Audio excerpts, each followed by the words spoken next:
quorum at the appointed time, and let's resume the meeting. I declare that I'm the director of the CEO of the WellLink Insurance Group, and WellLink own the insurance company and the life insurance company. We'll continue scrutinizing item 4 FCR 2020-2021/19 of the Hong Shui Q Hach Chun New Development Area. And this morning, the deputy had already withdrawn a live discussion, and we have Dr. Kwok and Mr. Eddie Chu to yet to speak, and then we'll decide whether to deal with 37A motion. And the Vice Chairman have declared they will not accept further 37A motions, so I will not accept any of those motions in this session. Dr. K.K. Kwok not present. Mr. Eddie Chu not present. Well, in this way, we shall deal with the 37A motions. We have 137A motions, do we? Well, Mr. Eddie Chu is not present, and he's the mover. He can't move the motion, so we put this to a vote. If no further questions, we shall now put FCR 2020-21/19 for a vote. For those who approve, please raise your hands. Okay, the bell rung for 5 minutes.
Hi.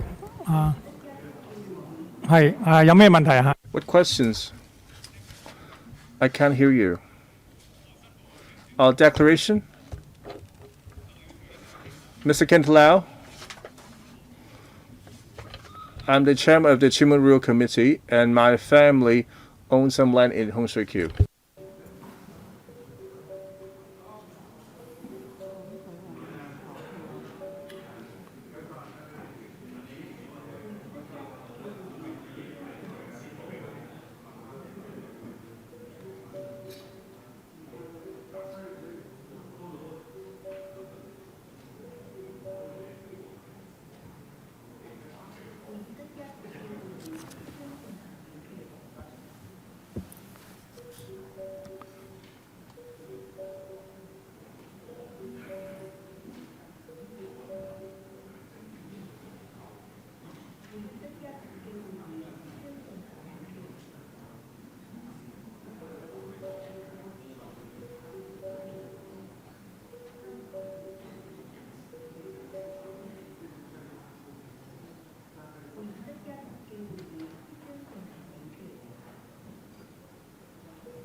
現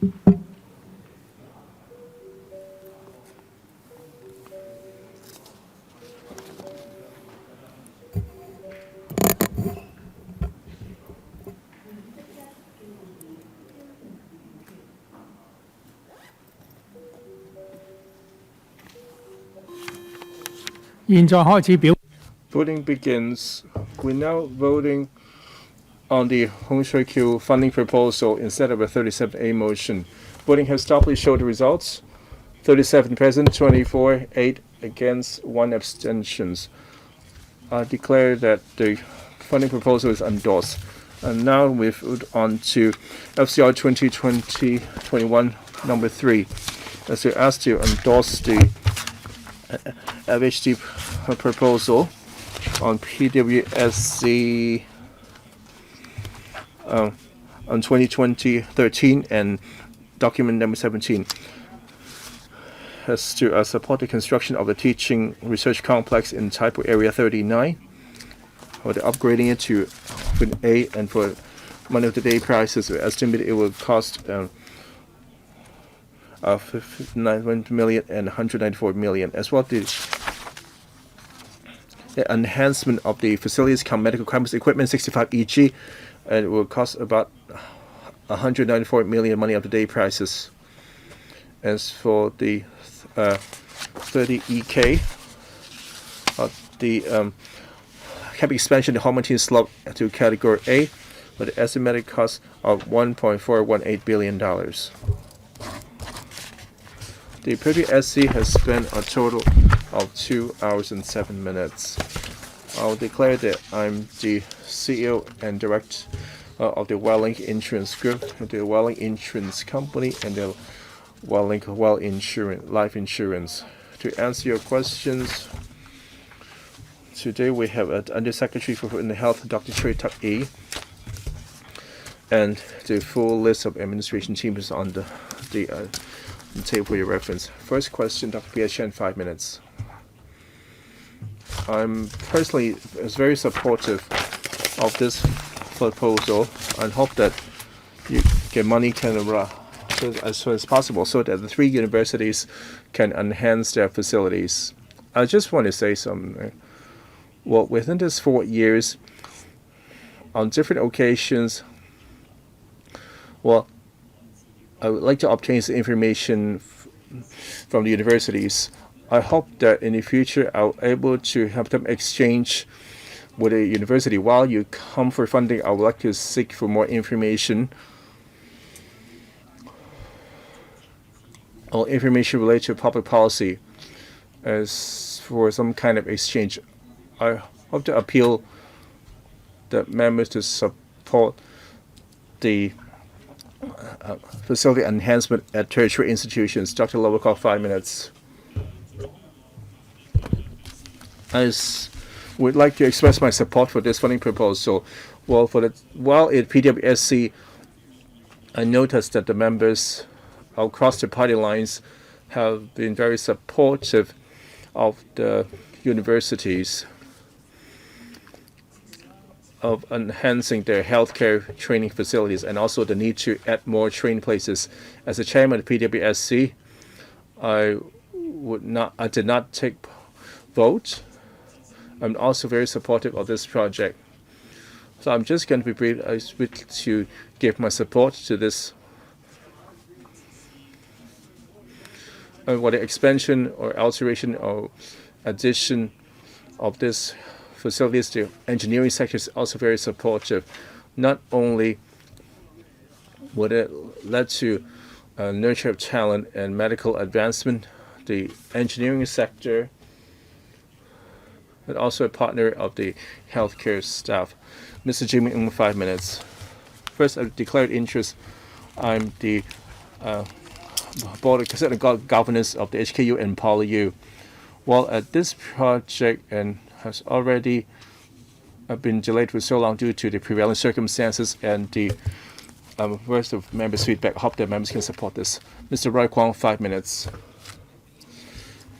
First, of course, I'm very supportive of this kind of expansion project, especially when Hong Kong is in crisis and also due to the pandemic.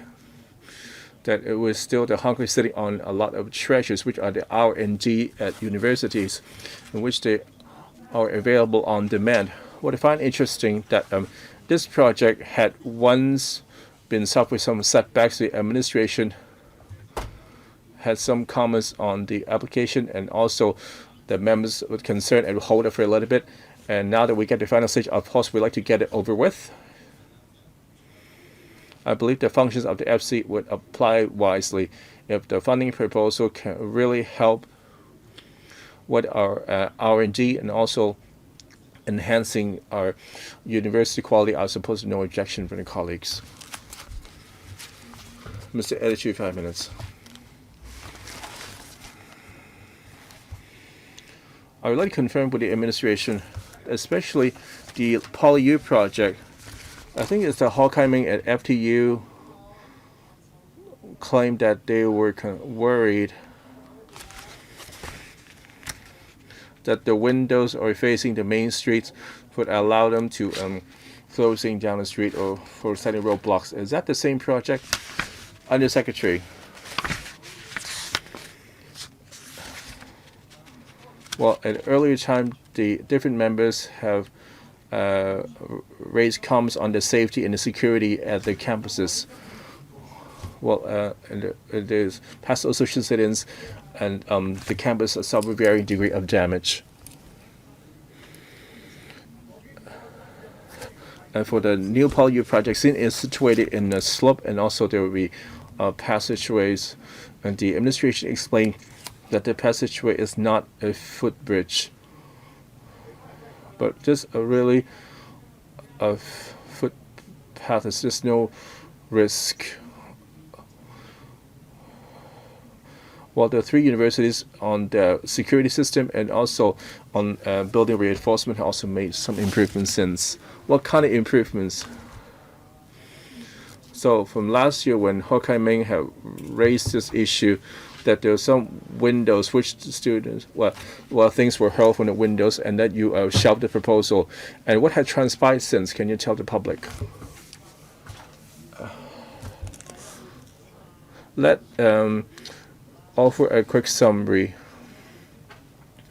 Well, it's mainly two security issues. First will be the security mechanism, whether when you enter campus will need to wear the student or the staff ID to show that they're entering in the right capacity. And also the security system is set up maybe is some of the rooms containing a dangerous substance like a dangerous good, it should be reinforced, which they agreed. So they will make sure that the buildings are reinforced. Why I didn't see this in the document? Is that an old document, or do you have any new contents only available to the Undersecretary but not to LegCo members? So you are responding to the members' concern, thus amending the revising your proposal. Well, the contents of is had to do with the facilities required. I think the framework stays largely the same. It's just at a certain time. In terms of managing the people entering the buildings, but not directly relevant to architecture. And also, even the general framework, even for the design, for Hong Kong U and the CUHK, I suppose they're really just advanced works. Probably might not have much to do with the security enforcement. For the PolyU, since already entered the design stage, they already have explained to the engineering consultant it would not affect the funding amount requested. So for new arrangements you mentioned, I wonder if that's new. Well, maybe you plan to have it anyway. It's just going to reiterate to the members that that doesn't incur new expenditure, that the funding amount stay the same. Well, the amount requested did not increase due to this, just to this discussion. And finally, I just want to confirm. I think the discussion back then, besides talk about security,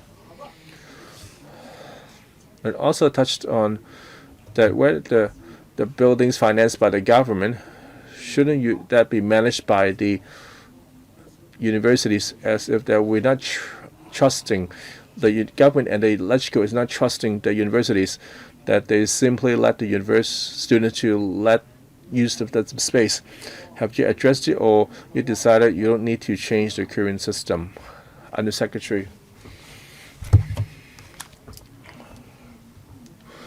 As for university security, whether the design or the actual procedures and whole the management system should be undertaken by universities themselves.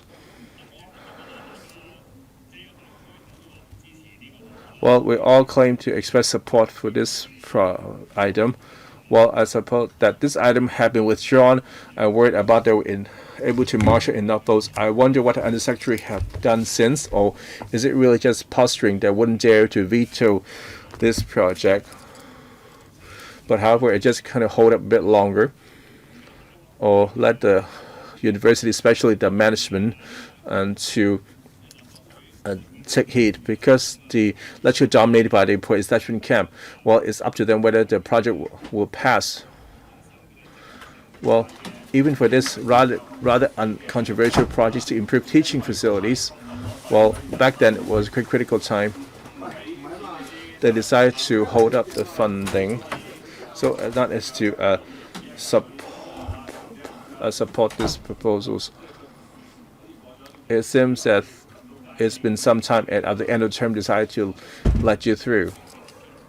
I'd like to follow up on the Holyrood campus expansion and Harmonton Slope.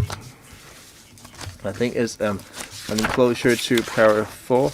And you can see the dates have been modified. And the Holyrood have planned on the start commencement in 2020 Q3.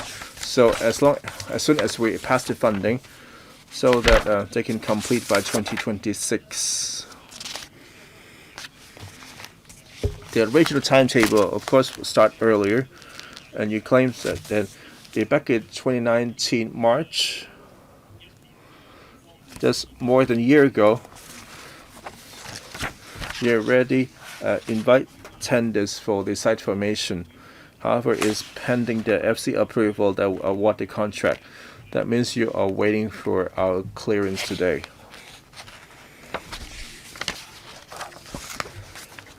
Well, based on all the data, well, the cost estimate of this building, were there any changes, or would like to an increase or a decrease? And is there any room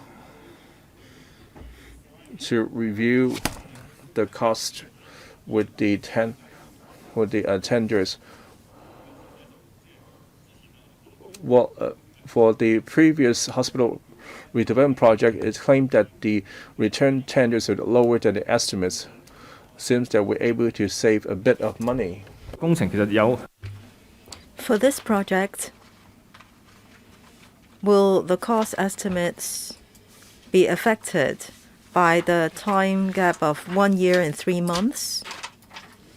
Thank you. Chairman, I would ask the representative of PolyU to respond. Who will answer the question? Oh, over there. Please. Thank you, Chairman. Can you all hear me? Yes. Thank you, member, for the question. In 2019, when we received the bid, the price will be valid till the end of August this year. So in other words, before the end of August this month, the same price can still apply when we award the contract. So this price is already a reasonable one. It is a good deal, and we believe that it will be within budget when the project is completed. I wonder whether the government has some experience. So the price will be valid till August. And I don't think you will not be able to get funding before August. So do you think there is some room to discuss with the tenderer? That is, if the reality is a lot different from 1 year ago, will there be some solution? Are there other government projects facing similar situation? Secretary, Chairman, I may not be able to answer on behalf of the government whether there are similar projects like that.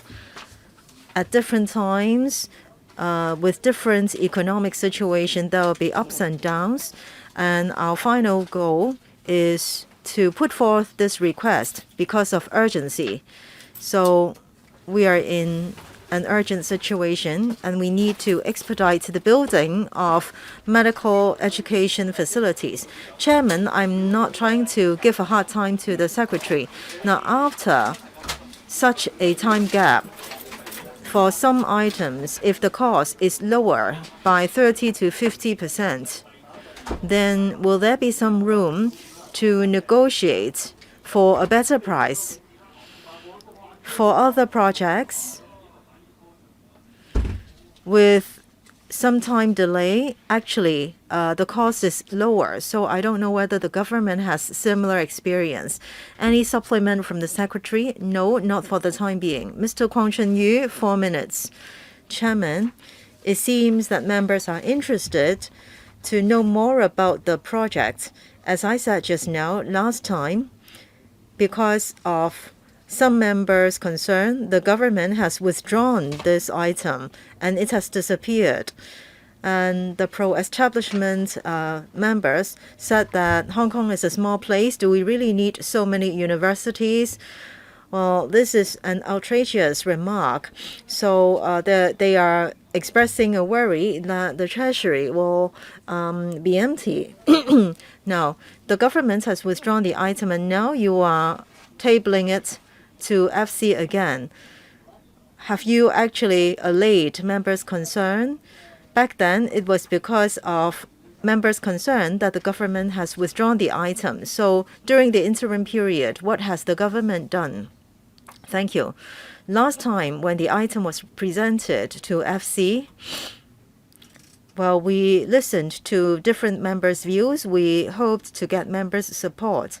In the first stage, perhaps you still remember clearly that there were some incidents during which the campuses were damaged. And at that time, some members expressed concern. No matter whether we are talking about systems or method of construction, if they are not convinced that in the future the campuses can be protected, so they were concerned. So after that meeting, we expressed members' concern to the universities. We clearly asked them to do something with the security system and the buildings. And there should be facilities, especially when there are facilities storing highly dangerous materials or substances. Security should be stepped up. So the university reviewed the security design, administrative management, and building, and also procedures in handling the dangerous hazardous materials. And the universities explained to us the detailed improvement measures. And we then explained things again to those members who had concerns. And it seems that they found those improvement measures acceptable. So that's why we are tabling this item to FC again. Chairman, this process is really very mysterious and amazing.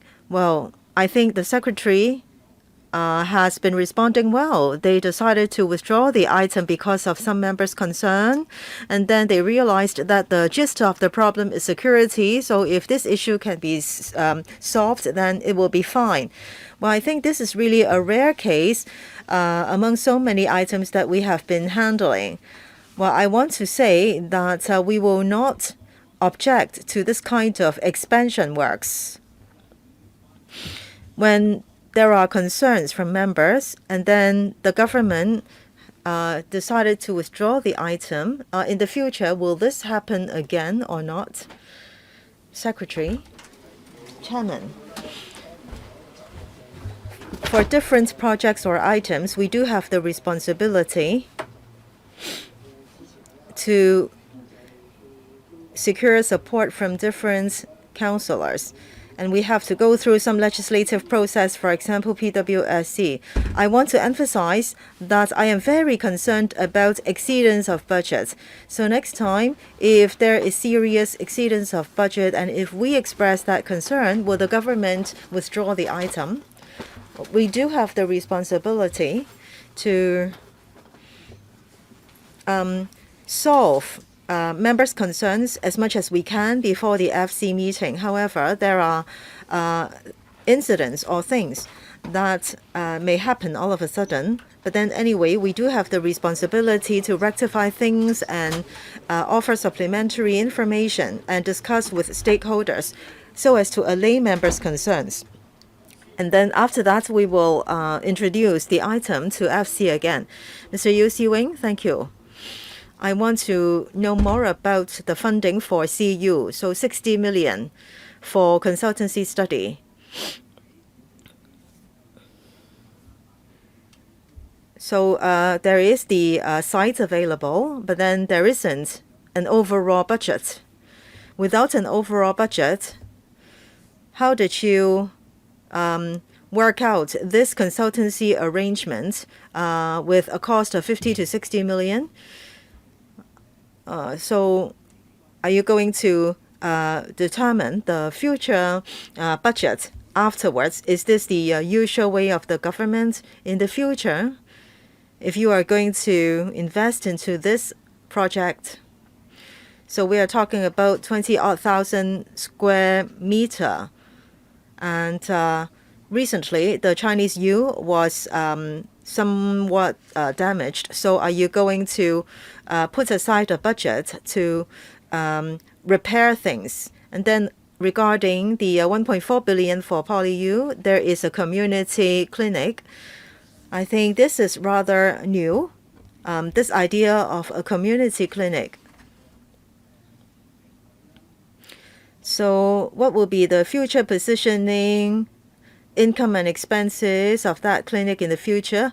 Is it going to be self-financing, or is it going to be a laboratory or a teaching venue for students? All right, I will ask representatives of CU and PolyU to take the questions. Mr. Fong? Yes, please go ahead. Thank you, Chairman. Let me answer the first question first. At this stage, how do we estimate the consultancy cost? Usually, we will take a certain percentage of similar projects. Projects with this degree of complexity usually entail 4%. So we are talking about advanced work, so 2%, all the way till tendering. Before working on the project, we will first conduct a technical feasibility study.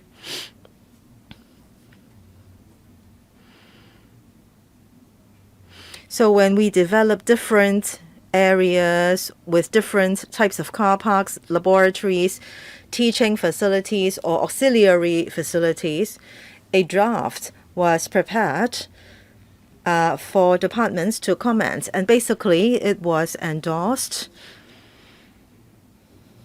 And a preliminary estimate was also worked out because the design has not been done yet. And back then, with Development Bureau and ASD colleagues, a number of meetings were held. So benchmarking was done based on similar types of projects. So there was foundation work and also E&M works, special scientific research facilities. And back then, the target price was 2.8 billion. And today, we are seeking 50-odd million. That is 2% of that target price. And what will happen in the future after the design? In recent projects, we conduct parallel tender. So whether or not it will be really 2.8 billion, or are we going to be more aggressive? That is just the framework. After the design is done, we will have to work according to actual price after approval from department. And for the consultancy cost, with the funding approval, we will conduct tendering. And then we will then refer to the tender price. So this is just the budget for us to carry out our work. Right.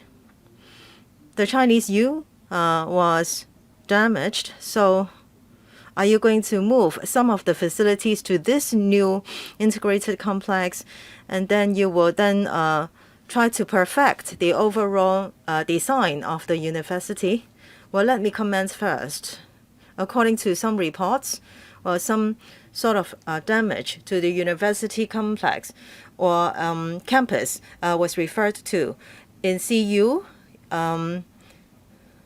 the road sides will have to be repaired, and then some university buses were occupied and damaged. So to answer members' question, we're talking about the scientific research zone. And it is quite far away from the MTR station and other places. And all along, there has not been incidents happening there. And we do not only pay attention to the building. Of course, people may be worried that there are too many glasses, and so they will be prone to damage in explosion and so on. So in coordinating the project, we will ask the consultants to pay special attention to security and safety in and out. Okay. I can't hear you, Mr. Yu. Chairman, can I ask the Poly U a question? Mr. Shum or Professor Shum? Thank you, Chairman and member. Thank you for the question about the clinic. There are actually two clinics there, not only one. One on rehabilitation and the other on eye care. So these two clinics are also available at the Hong Kong campus. They offer community service to the communities, and they also offer learning opportunities to students. And in fact, I have two other colleagues who are here. They can tell you more about the operation of the clinic. Thank you, Chairman. I would like more supplements concerning the therapy clinic. Well, actually, starting 2003, we started to operate the rehabilitation care clinic, offering service to the public. And when it comes to physiotherapy and also training of the therapists, we need some on-the-job training ground. And so that clinic serves education and scientific research purposes. And this time, it will be moved to the Ho Man Tin campus. We hope that there will be more space for development. So on one hand, there will be more training for physiotherapists and occupational therapists. Besides, service can be offered to residents in the district. And it can serve as a training ground for the two types of therapists and also for scientific research. Next, Mr. Ip Kin Yuen, 5 minutes. Chairman, for this item, it should have been discussed in November last year. And I guess you still remember that at that time in this room, at this item was all of a sudden withdrawn by the government. The government told us that this item was withdrawn because they are worried that they could not get enough votes. So it happened all of a sudden. I think this is a serious happening. And it is good that this item is tabled again today, because this is already the last opportunity within our term for this item to be passed. Otherwise, the consequence will be very bad. Since November last year till now, half a year was wasted for no good value or purpose.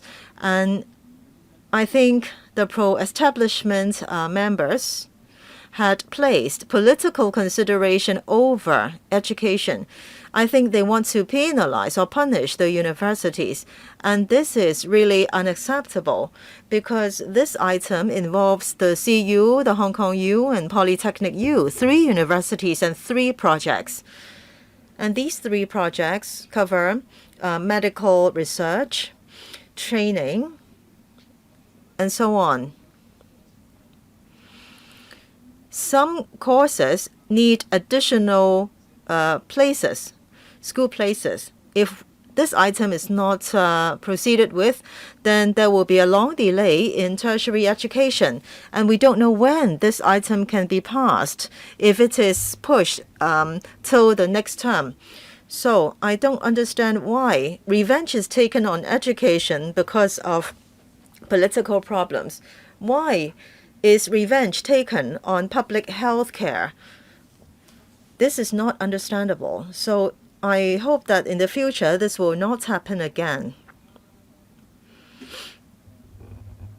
When it comes to higher education or foundation education, on different dimensions, we see attack on education. And there are barriers and obstacles in the development of education. For all members of the public, well, no matter which camp they belong to, they can benefit from education. And education gives a very positive push to the development of Hong Kong. So no matter which political camp you belong to, you should think for the best interest of the Hong Kong public and the next generation. So you should think for the whole Hong Kong society instead of one particular camp. So I want to express my view that I support this item. I think this is very important, and I hope all our colleagues will support it. The Bureau can feel free to give a response, but I don't require one. Any response? No, Chairman. Next, Ms. Helena Wong, 5 minutes. Chairman, I speak in support of this item. Members of the Democratic Party will also support this item. We find it regrettable because this item should have been passed in November last year. And at that time, members were all here, and all of a sudden, we were told that the item was withdrawn. We really feel sorry because we just made a futile trip here back then, and we don't want this to happen again. Today, I hope that this item can be successfully passed. We support this item because local medical practitioners are not enough. So we support the provision of more resources by the government to support doctors, nurses, rehabilitation therapists, and so on. And training and research facilities should also be increased. It is really very regrettable that last time the item could not be discussed or passed. The pro-establishment camp really gave political consideration on top of educational issues. Last time they mentioned that during the political movement, there were some university campuses that had been damaged, and they were dissatisfied with the security control of the various universities. I'd like to ask the CU, Hong Kong U, and Poly U, what kind of measures have you taken to enhance or to step up with the security measure of your campuses? and also whether the Undersecretary has discussed with the representative of the 3 universities on this issue. Well, I've been to PolyU after the incident, and it's really very scary now. It is not called Hong Kong Polytechnic University because the entire campus is filled with all sorts of water barriers, the water roadblocks, and we only have 2 entrances. The cars or people cannot enter or leave freely. You have to register. I spent 20-odd years in Polytechnic University. I've never seen things like this. I wonder whether this is what the pro-establishment camps have done to the universities. Does it make you happy now that the campuses are like this? Well, the CUHK is quite different. It's not has not changed as much as the PolyU has. I wonder why PolyU has to have this kind of measures. Is this going to be a temporary measures or is it going to be permanent? I like to ask the PolyU, when are you going to remove these water blocks, roadblocks? Undersecretary, a few months ago, we started discussing with the various universities to see how they could step up with their security measures and also to plug the loopholes of security on their campuses. We'll leave it for the universities to consider what steps to be taken. So, well, eventually they have come up with different measures. Indeed, they realized that there was room for improvement. They agreed that there might be some dangerous substances or materials that are stored on the campuses, so they really need to take a look at these security measures, and they have agreed and also have done something to step up with the security measures on campus. Thank you. Thank you, Chairman. And I'd like to thank the member for her question. I'd like to tell you that the water blocks are just temporary because for Polytechnic University, we are situated in a very unique site. There is no clear boundary for our campus. Because of what happened in the past months, we'd like to come up with a better way for traffic and traffic and human traffic control. Well, how temporary would that be?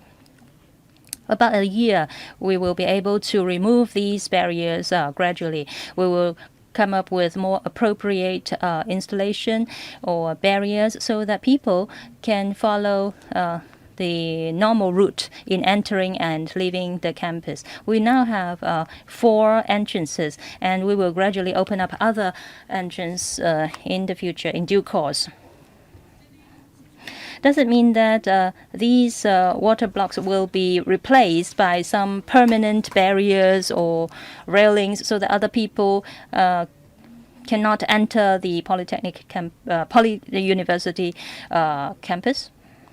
Actually, we welcome people entering our campus. We just want to have a better control of the traffic so that people can follow the normal route to enter and leave the campus. Dr. Fernando Cheung, Chairman, about the funding application of the 3 universities so as to step up with to enhance their teaching and research facilities, especially the clinical teaching facilities. Well, last time the pro-establishment camp had objected to discussing this issue. I think it's really a scandal because it is evidence that they are putting political consideration before education. As we all know, Hong Kong is in great demand of medical professionals. We have an aging society. We don't have enough medical and healthcare people. We really need to step up with our effort in producing and training local professional people. But then the pro-establishment members that actually wanted to penalize the universities or the students, and so they withdrew the discussion of the relevant item. In fact, I think the government had a role to play also. Well, issue has passed several barriers and then eventually came to the FC. I think the government should insist on having the issue discussed and passed at the FC meeting last November. But then the government didn't do that. The government sided with the pro-establishment camp. This is really a shame.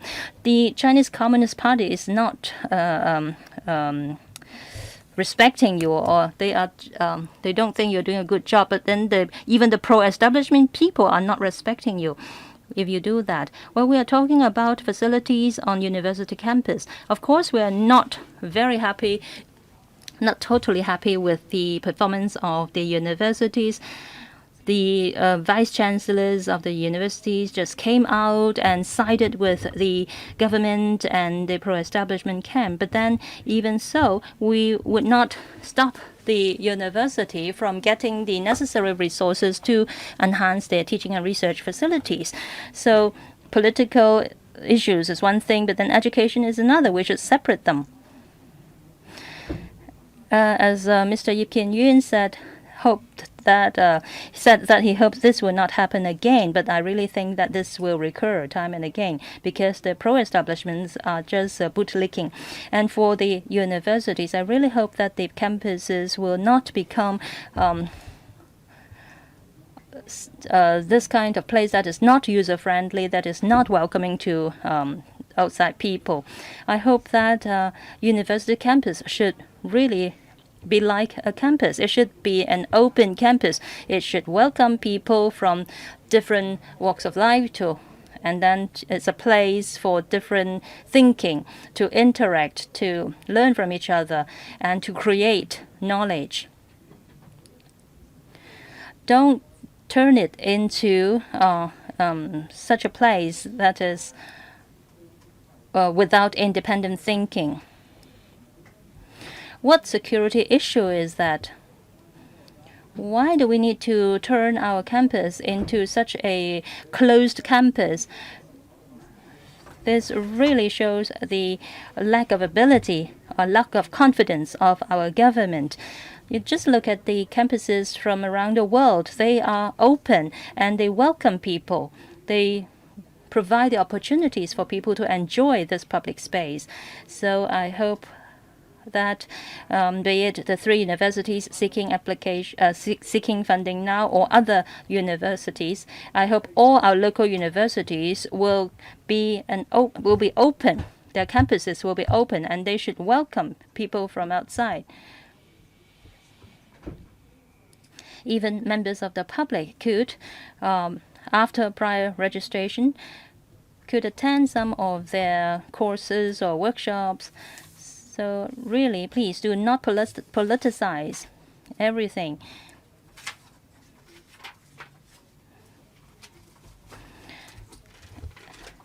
And don't just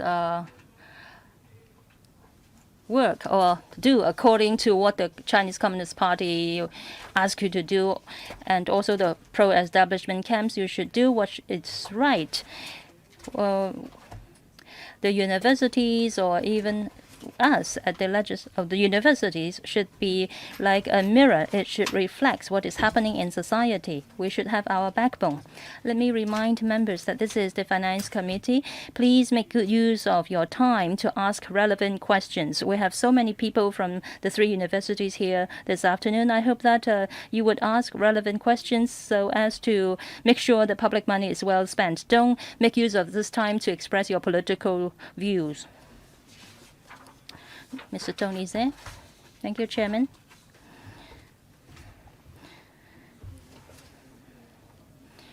Funding to support universities to enhance their facilities and also step up with their training, especially for healthcare professionals. This is, of course, something very positive, and most of the people will support, especially members from this council. Well, however, there might be people who would question whether public money is well spent. They don't want the university campuses to become a place where students would hide inside and make their or store their ammunition or their petrol bombs. Well, I've been asking the universities since many years ago. I think they have to strike a balance between freedom of movement and freedom of access to the campus and security. Of course, I didn't want to see the item being withdrawn last time. Of course,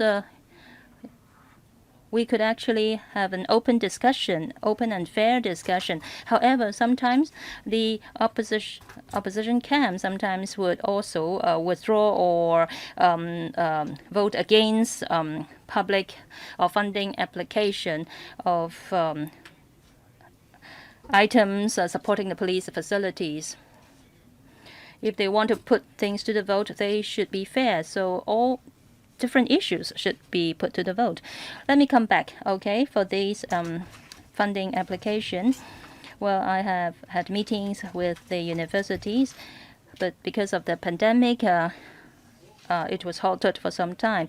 It is good that we can come back now and we can continue with the discussion on this item.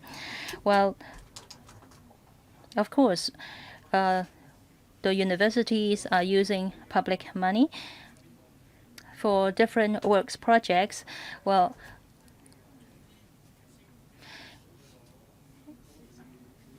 I hope that the university could try to award project contracts to different contractors instead of just giving it to one, so that more contractors could benefit from this public funding.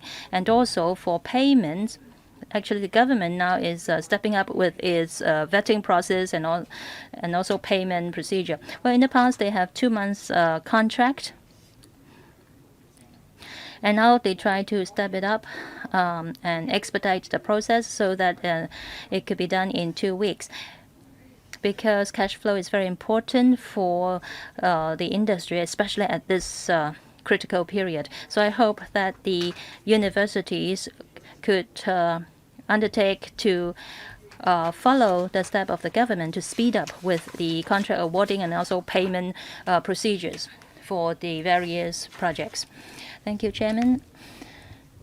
Mr. Tse just now mentioned about the contracts of the works, and he mentioned that it would be better for the projects to be awarded to different contractors instead of just to one. I'm sure that the universities have taken note of this point. And also for the payment process, they hope that the process could be expedited, because we know that the contractors and also the industries are having cash flow difficulties. So this point is well taken. Chairman, I really hope that the university will consider this seriously. Of course, I'm not saying that they must do it. Of course, I hope that as far as possible, I really hope that they could debundle the rewarding of those projects or contracts for those projects. And also for payment, I really hope that they can expedite the process. For instance, for the approval process and vetting procedures, I hope that all these could be streamlined so that payment could be made as soon as possible. This would be most helpful to the contractors and to the industry. I hope that the university administration would take note of that. Thank you very much. Next, Dr. Low Wai Kwok. Thank you, Chair. I've already expressed my support to this item. As chairman of the Public Works panel on Public Works, we have discussed these issues at PWSC, and I was very involved during the discussion process at the PWSC. Some members at the opposition camp just now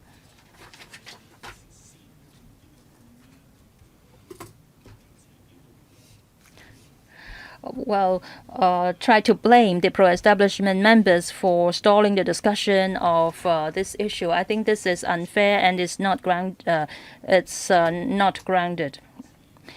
The reason why last November we had to withdraw the issue, it's because at that time there was serious incidents on a number of campuses of our local universities. So the funding application for enhancing their facilities, and we at that time most of us thought that we should hold it and we should reconsider.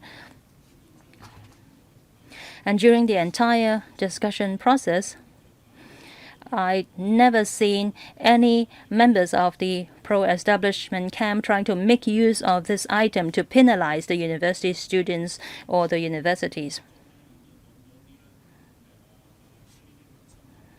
So this is not true.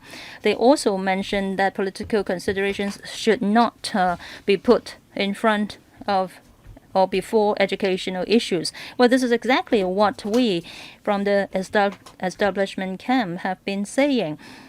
Well, actually, after the filibustering staged by the opposition camp, there was only a very limited number of issues have been passed, and also the public works issues, funding for public works have been passed. So I really think that this kind of accusation should not come from the opposition camp. This is actually what they are doing. So well, from what I can see, members from the pro-establishment camp are all the while in support of these items. Of course, on the other hand, we believe that the universities should also step up with their security measure. We all hope that violence will not continue to grow on the university campuses. Any questions? Mr. Wan Siu Kin, 5 minutes. Chairman, I'm sure that you will accuse me for saying this. But after hearing what the other camp, the pro-establishment members said, I really have to say this. Well, most of the time I respect Mr. Tony Zhe, especially when he discusses about public works. He is a professional person, so he very often gives objective views, and I respect him for that. However, I don't know why. There are some points that Tony Zhe has become very unreasonable without logical thinking.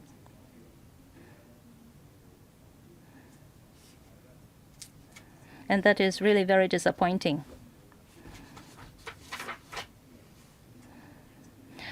Well, Tony Zhe, I wonder if he knows what our members were talking about just now. Well, for filibustering, actually you guys have been doing that as well. And in the past months, the pro-establishment members had done a lot of filibustering as well, not just people from the opposition camp. So just be fair when you accuse us, okay? So this is actually a case in point. Why do you have to make use of this item to penalize the university students? Well, you better go and check the record. There are some members from your camp who actually mentioned that. That is, they tried to penalize the university so that the universities would not have the money to enhance their facilities, so that there would not be resources available for their students and their teaching and research activities. So actually, the pro-establishment members have done an exemplary role in doing filibustering and also putting political issues in front of educational considerations. Well, actually, you should ask more questions, and you should ask whether the universities actually need that much money and whether they need to step up with their security issues and turn their campus into such a closed campus. How come last time you didn't ask them any question? You actually withdrew the item for discussion.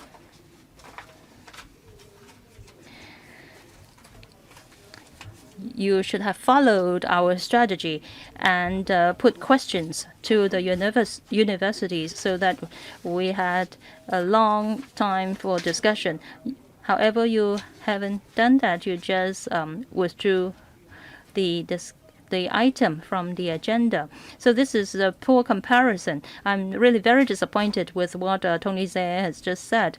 Well, in the past, I have respected him quite a lot. Well, Chairman, I'm sure that you don't agree with what I've said, but all right, let me just spend some time to prepare, and then I'll ask relevant questions in my second round. Attitude for minutes. Well, within this LegCo session, well, not just this item, Andrew went. Well, for the heated cigarette and also the municipal waste charging.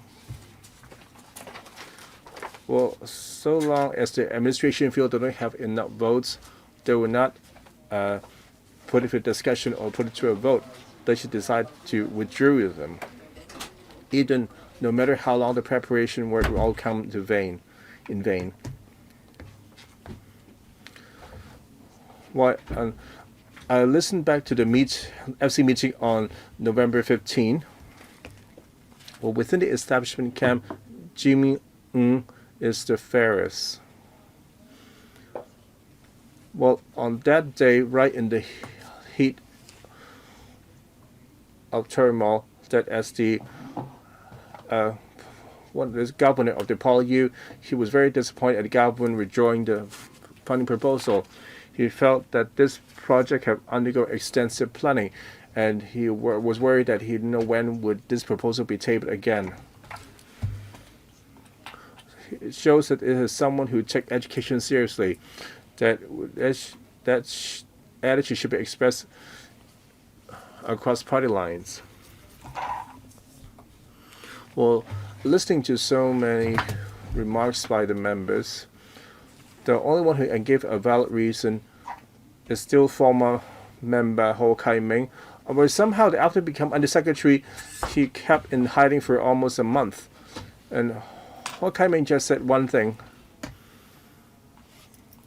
He claimed this new PWU building is next to the highway and the railway station that constitute a risk. So may I ask the Bureau, well, can you clarify that this new building is not really next to the highway or the railway station?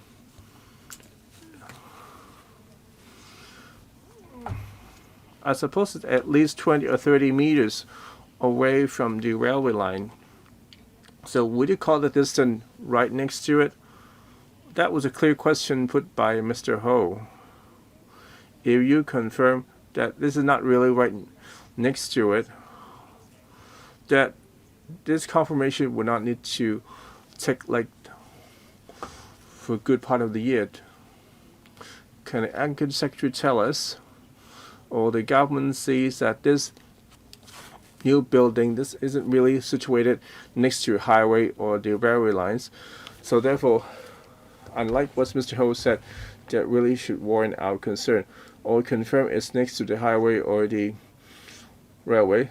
So in response to Mr. Ho's concern, you have discussed the new security arrangements with the university. So what took you for most part of the year?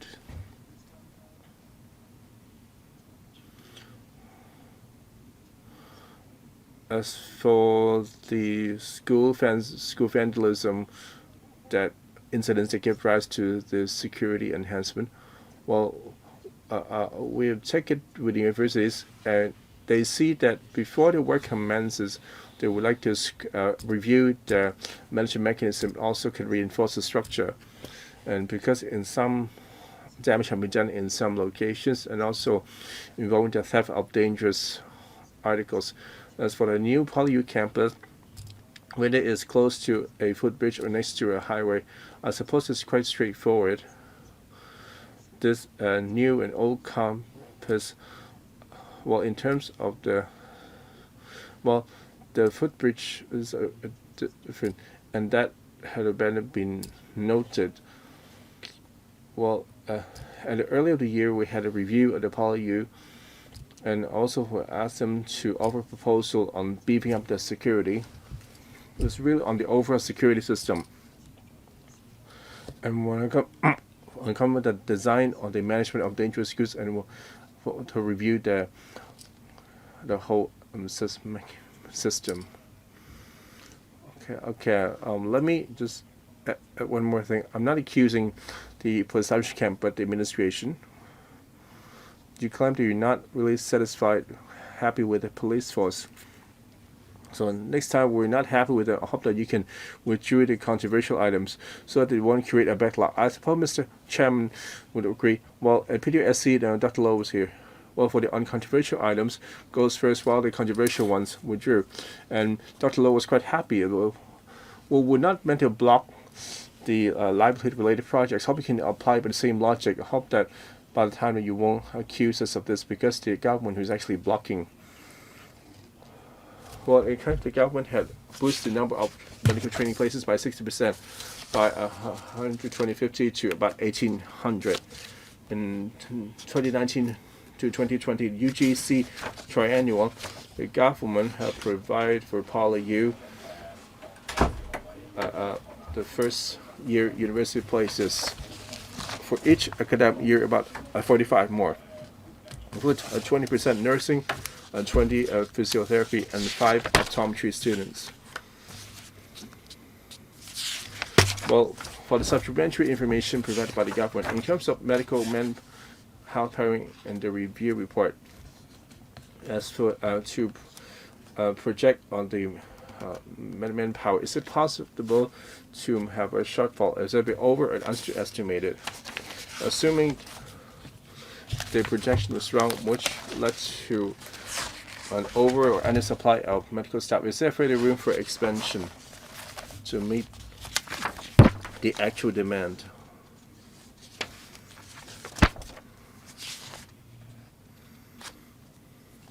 Well, the capacity of the new expansion projects, it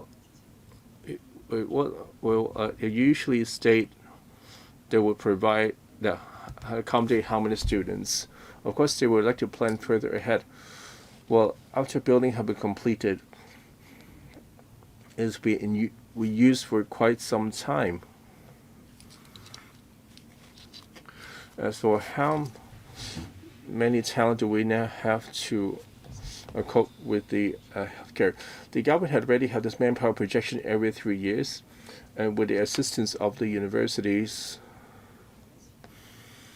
Well, the first projection was made over 2 years ago, and at the end of this year there will be a second projection. So we shall adjust the manpower projection every 3 years. As for the hardware design, in terms of capacity, they make sure they will have reserved. Then we expect the government to boost the number of places. So the hardware you already made allowances. So you see that's the likelihood of not. Well, allowed to furnish in writing. Well, I would like to get information on what's the capacity expansion at.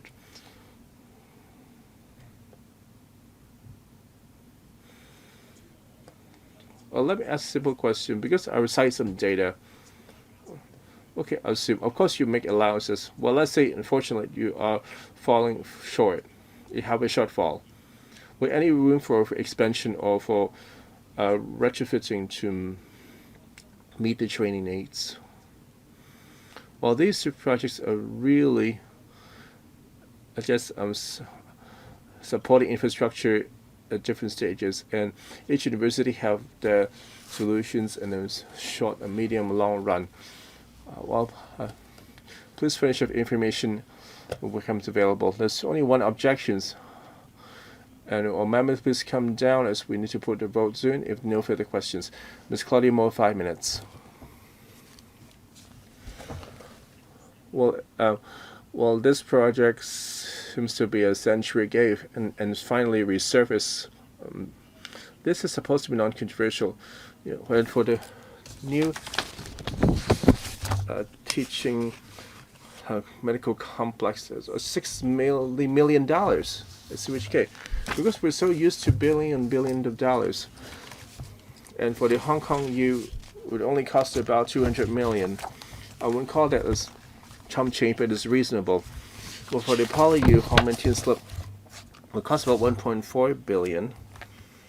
had to do with their geography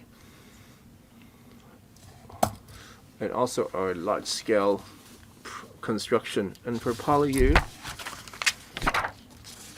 shouldn't be there a long-term project on having an integrated teaching block? So when you table this proposal, I remember that you have earmarked 20 billions to 3 universities, some kind of a fund.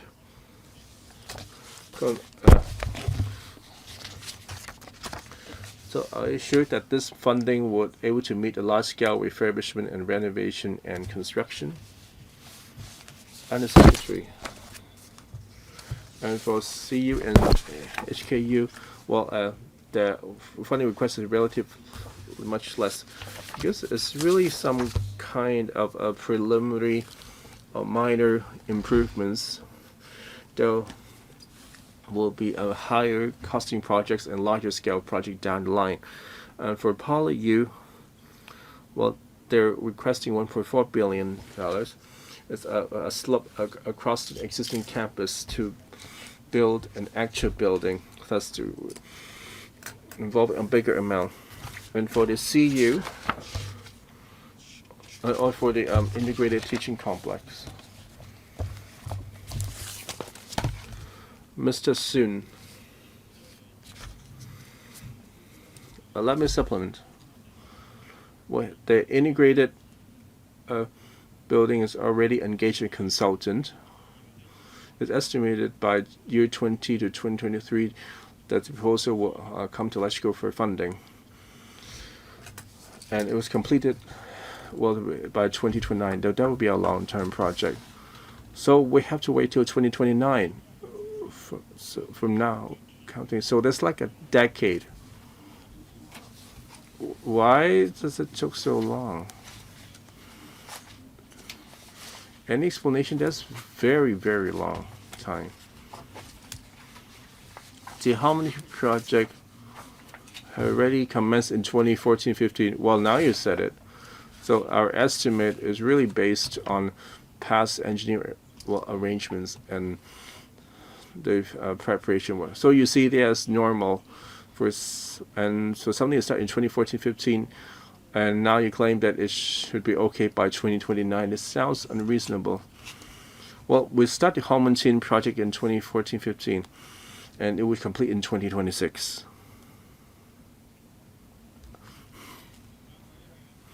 Next, Mr. Editor, 3 minutes. Well, I'm just following on my previous question, and Undersecretary said something had to do with bridges. I wonder if I misheard. Well, looking at the drawings, so there's supposed to be no footbridge spanning across railways or highways. Across wealth information, it's not really a bridge. We've asked PolyU for answer. It's some kind of a pedestrian pathway connecting the new campus and the existing campus. And which location are you referring to? Is it in the Oisun path? I'll let PolyU to supplement. Mr. Soon. The Harmony project is situated on a existing land. Currently there's no footbridge or subway. Well, they will be using the Oisun path and the existing subway to the main campus. Well, next to it also the Harmony station, which they can take the MTR. So we need to clarify to Hokkaido that this PolyU new campus does not have anything that you should worry. Well, you should have able to discuss in private and tell them not to worry, instead of resorting to a strange reason to stopping the application, which wasted a good part of the year. Another question for Undersecretary. on 15th of November, when it was first tabled at FC, so the only just this PolyU proposal, and finally it bundled with CUHK and HKU.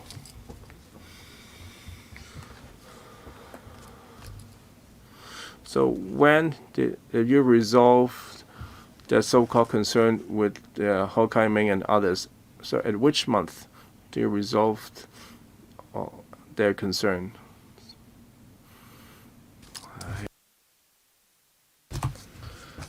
Well, since the last meeting, so we discussed this concurrently with 3 universities to review their general security system and also for the structural security for the storage of dangerous goods. I see that as an opportunity for the 3 universities to look into this. How long does it take? Well, from late last year to around February that we completed this process, and then we decided to bring it back, this application back to FC. Speaker off mic. Well, I give Mr. Chu the mic.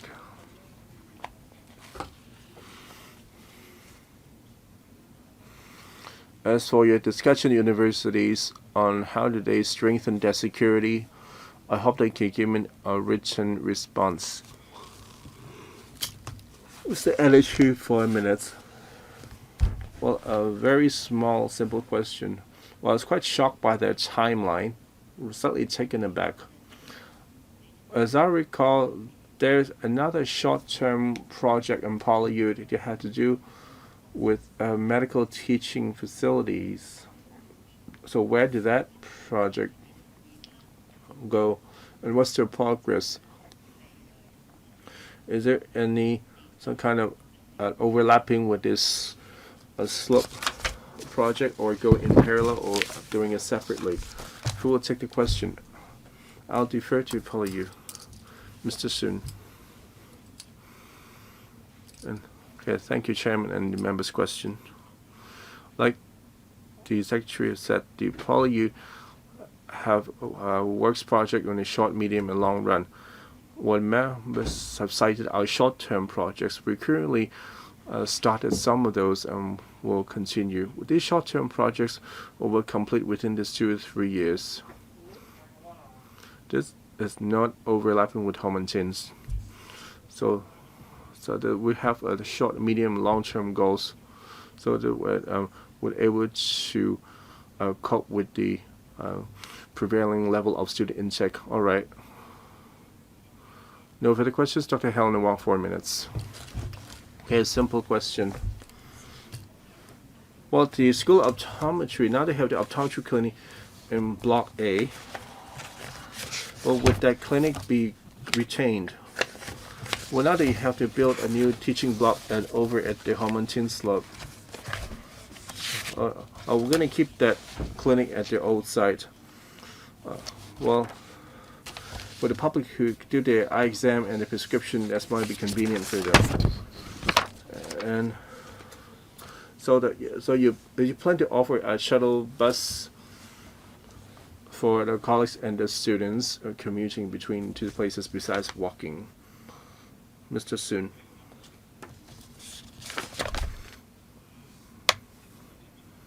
Can you state your name? You're Professor Lam Siu Yin from the School of Optometry. Speak through the microphone. So we prepare either way. In Homentin there will be a clinic, and this Homentin clinic will target the elderly and the children. Well, if things go well, that would expect to be consolidated in the single Homentin, right? And for the Block A clinic, will run for some time to see how it goes. So, but the new Homentin clinic is completed, then the Block A will be relocated there. Well, it will take some time before we decide. So What do you mean by that? In order to set up a clinic, it takes some time to accumulate enough number of patients. Okay, if there is no other question, then I will put the FCR 2020. I can't hear you. What did you say?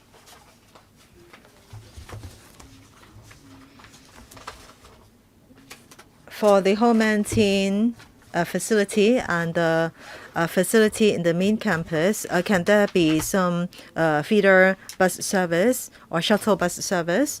Thank you for the question. Definitely, we have such arrangement.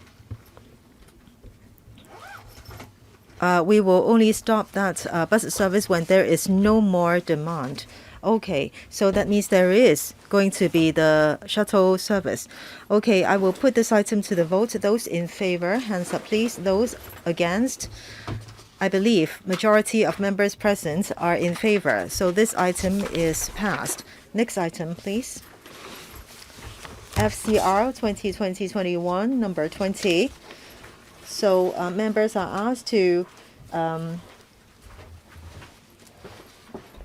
pass this agenda item to upgrade 50 CG, entitled Provision of an Additional District Cooling System at the Kai Tak Development to Cat A at an estimated cost of $4,269.3 million in money of the day prices. I must declare that I am a director and CEO of WellLink Insurance.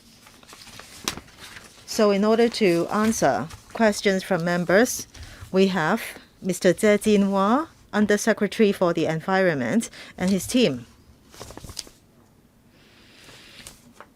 Ms. Tanya Chen, 5 minutes. Chairman, I'm so happy the item outside was passed. So this item is about the cooling system. Some time ago at Kai Tak, the new development area, there is the cooling system being installed, and back then the cost was 4.9 billion. At that time, there was some bad news that during the project, some water pipes burst. I don't know whether some members have asked this question. How can this problem be avoided? Do you know the reason behind it? Concerning the cooling system, it can cater for a huge area. I can't really mention 2 million square meters, but how about 1.7 million square meters? Can it really cater for such a huge area? This time, it seems that it will be for commercial or non-residential uses, as stated in Annex 2. So if we look at the Kai Tak sports area or park, will it tie in with the timing of completion of the project? There will be a new emergency hospital. So I want to know more about the timetable. Can all the timings tie in with one another? Under Secretary, Chairman, let me talk about the water seepage problem at the district cooling system. Last time, one coolers experienced water leakage because of poor craftsmanship, and at that time, as a result, there was 1 inch of water, a pool of water, and EMSD already issued warning letter to the contractor, and the contractor was urged to implement improvement measures, including stepping up patrolling. And there is a pumping system. So actually, if there is water leakage, if the pumping system is switched on right away, there shouldn't be any impact. So in the future, this should not happen again.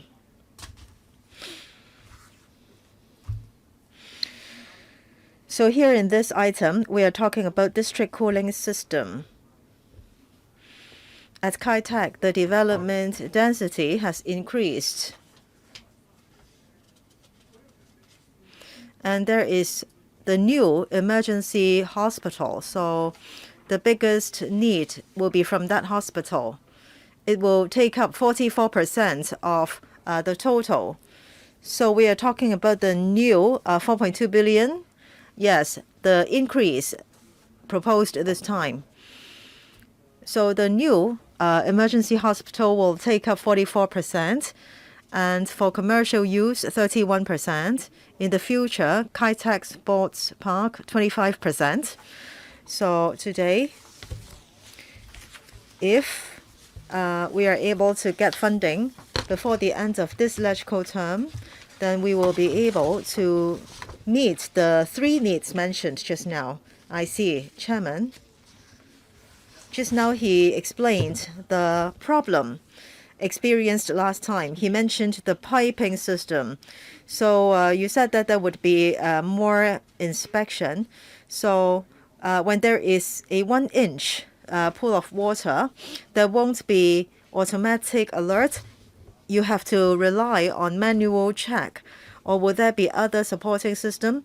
So there is the pumping system, but it will only be turned on when a problem is identified by human beings. Well, can there be more sensitivity built in? Because we're talking about 1 inch of water, which is not very little. So can this be avoided?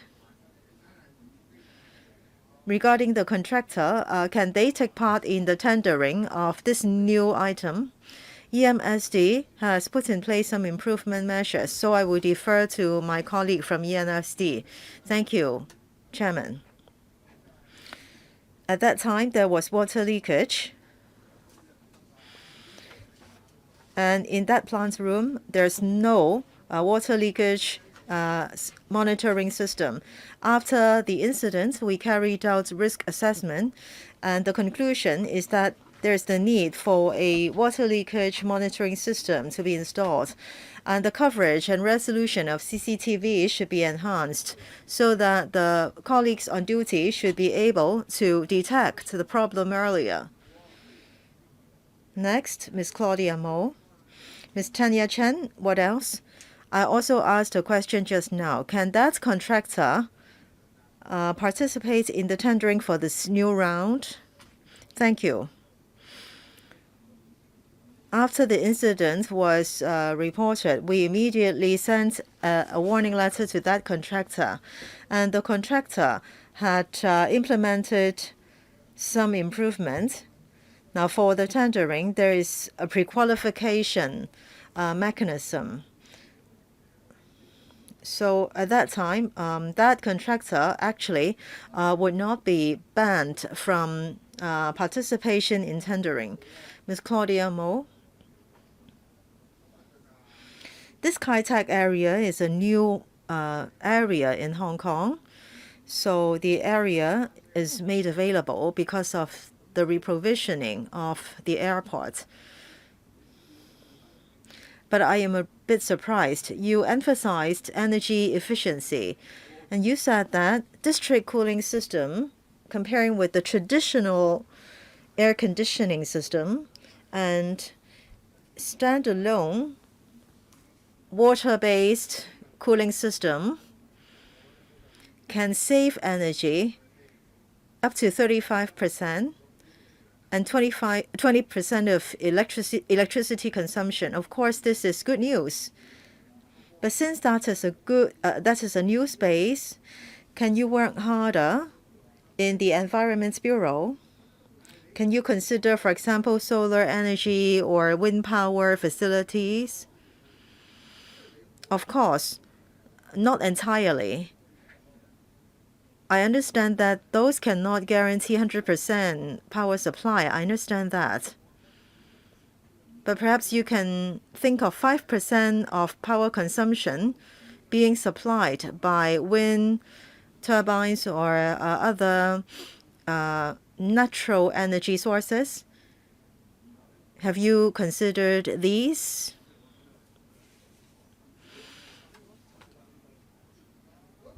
So you have done nothing, not to mention any research or scrutiny and so on. We're talking about 4.2 billion. Chairman, if we use solar power, usually in building design that is being incorporated based on the current technology of solar or wind power,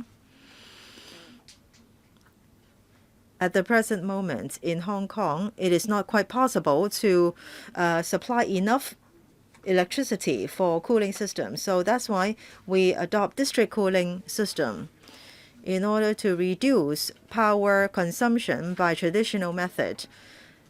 As such as now, comparing with traditional air conditioning, 35% water consumption can be saved. And comparing with water cooling, we can also achieve a saving of 20%. So apart from renewable energy, we also want to maximize energy efficiency. So district cooling is a good method. So you have done a little bit. And in the future, perhaps in buildings, you can install solar panels on the rooftop, right? That can help.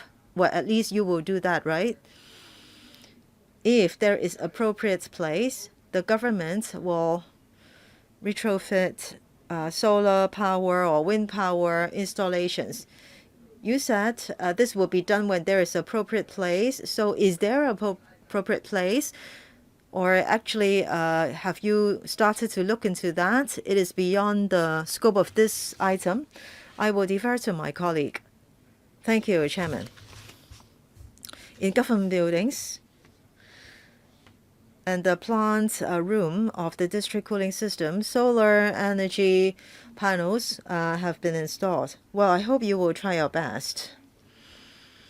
I am quite ignorant about construction or engineering projects. Your paper states that the DCS requires water for heat rejection, and there's the need for water source nearby. And this item is very close to the Kai-Tak Nola, and it is next to the desilting compound. And we are asked to refer to enclosure 1, which has been done. But can you explain? I do not quite understand. So how will the DCS plant reject heat by water? So the DCS plant will draw water from the desilting compound for heat rejection, which will help reduce the construction cost of the project.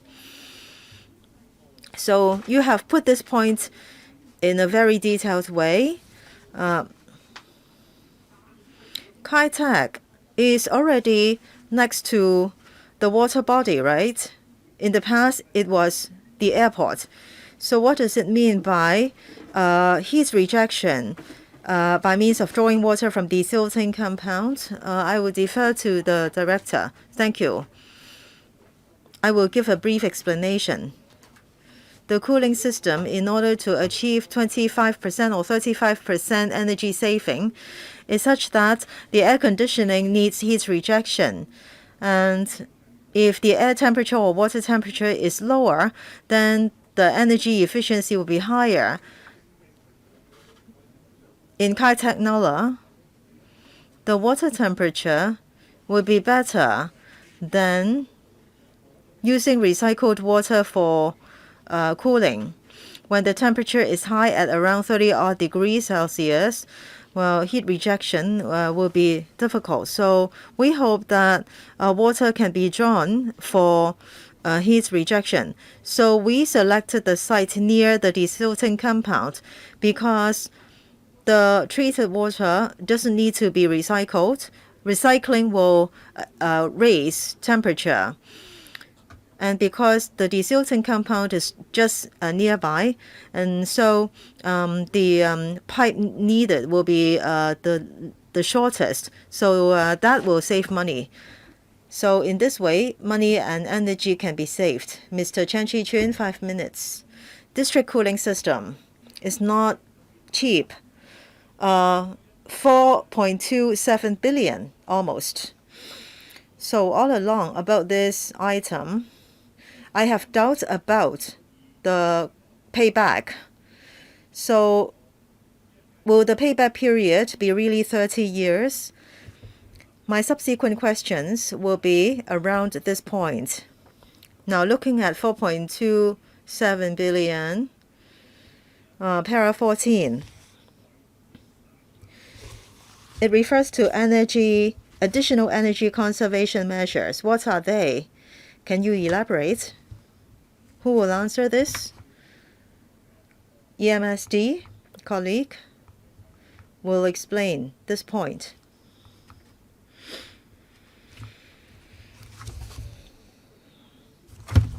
Additional energy conservation measures. Now, when we design the cooling plants and also the seawater pumping station, well, we will use renewable energy and LED for illumination. So this includes general lighting in the complex and also road illumination and also rooftop greening. Rooftop greening can lower indoor temperature, and there will be greening in the vicinity of the plants. So in this way,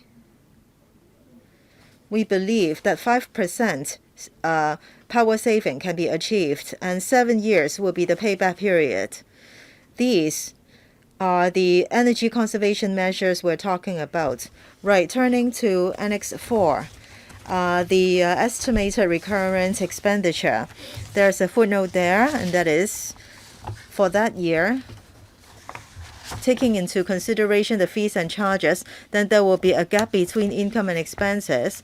And here we can see the curve showing the change in 4 years. So 18 million to 39 million, 37 million, and then down to 22. Okay. So who will answer this point? Chairman, let me respond. Now, in terms of financial calculations,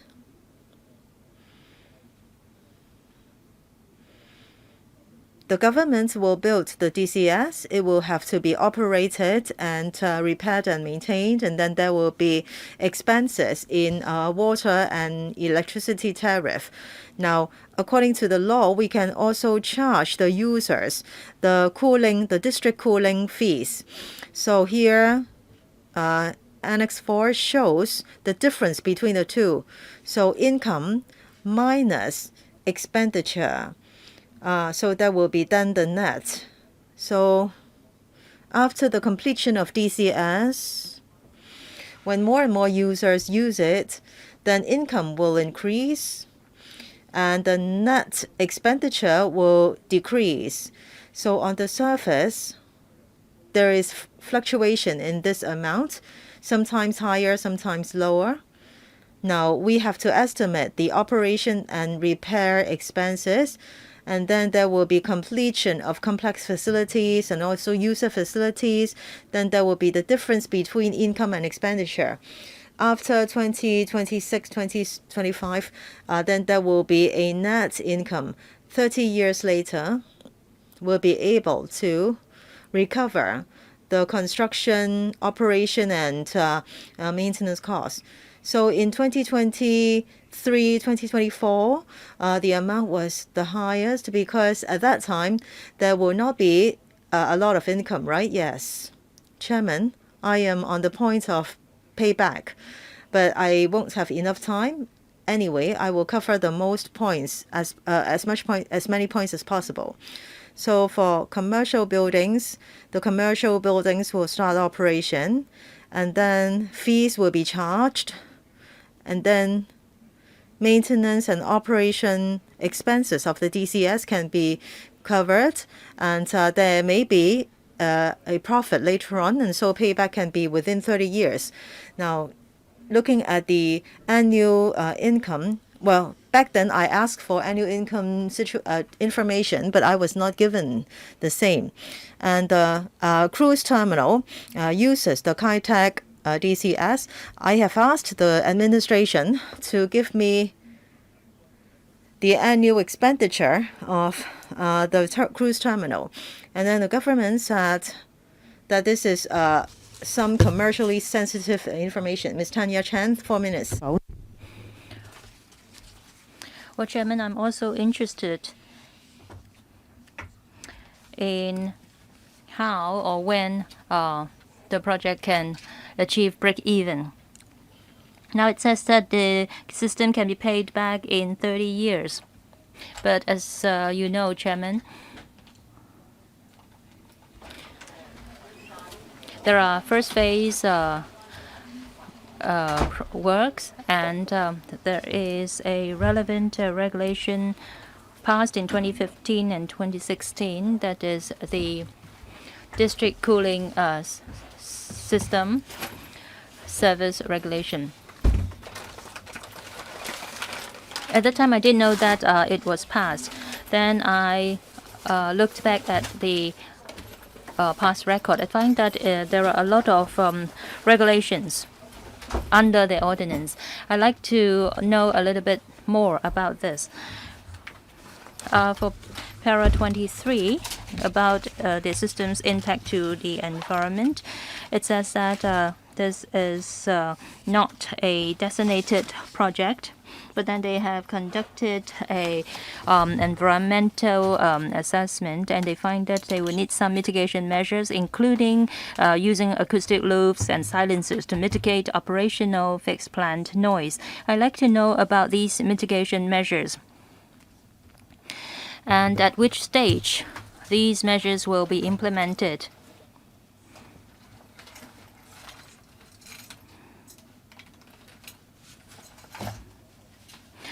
I understand that this has been approved by the Director of Environmental Protection, but I'd like to know how long the adverse impacts will last, and also how long you're going to implement the mitigation measures. Thank you, Chairman. Chairman. For the district cooling system, the DCS, its operation is different from the traditional air conditioning systems. The noise level is relatively low, and also it is not very close to the residential area, so there will be only very limited environmental impact. And also the water-cooled system the water in the water-cooled system will be treated before it is disposed of. So it will cause very limited nuisance or adverse effect to the environment. There are actually standard measures that we can draw reference from. Well, as regards the environmental mitigation measures, for instance, acoustic loops and also the silences, I'd like to defer it to my colleague. Thank you, Chairman. For the acoustic loops and also silencers,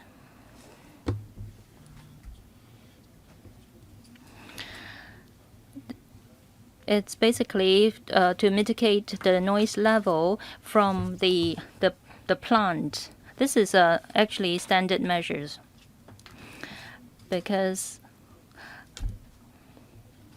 the plant and also the cooling system, it's relatively the same as other systems. So these are standard measures. We could use acoustic loops and also silencers to mitigate the problem.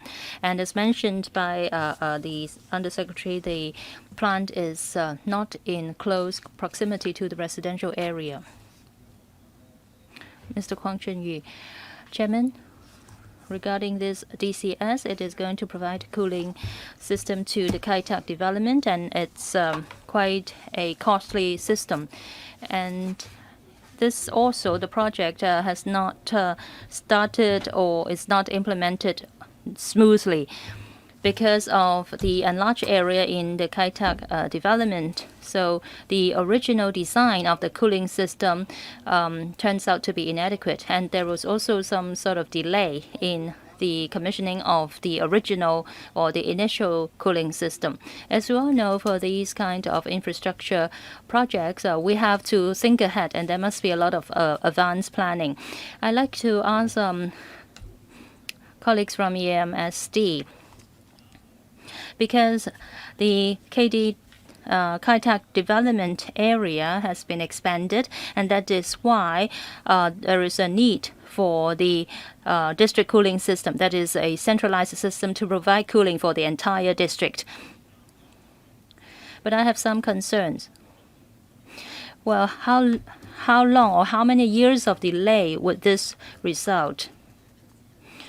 And also,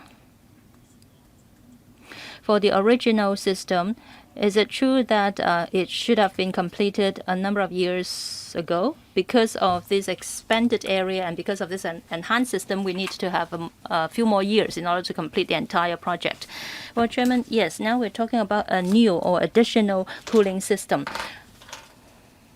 for the entire area. Well, in the previous stages, the initial designs of the cooling system, the very system, have already been completed. And yes, in 2008, the Kai Tak development had an initial plan of development, and based on that, we had come up with a design for the cooling system of the district. But then in 2017, there were a lot of additional plans and also additional facilities in the area. So the entire district has been expanded. So we had to come up with a new cooling system with enhanced capabilities so as to produce to support the air conditioning needs of the entire district. So these are two different items and very different projects from the original ones or the initial ones. But well, with the funding support this time, there will not be any delay to the project, and it will not affect the initial projects. Chairman, I think we have to explain more clearly, because when we're talking 4.2 billion, it's not just for air conditioning, it's for the entire cooling system. We have to explain that more clearly. And also we have the new acute hospital and also the Kai Tak Sports Park within the area. The reason why we need this new DCS is because there is the Kai Tak Sports Park and also the new acute hospital within the district, and especially in particular the Kai Tak Sports Park will require more cooling or more air conditioning.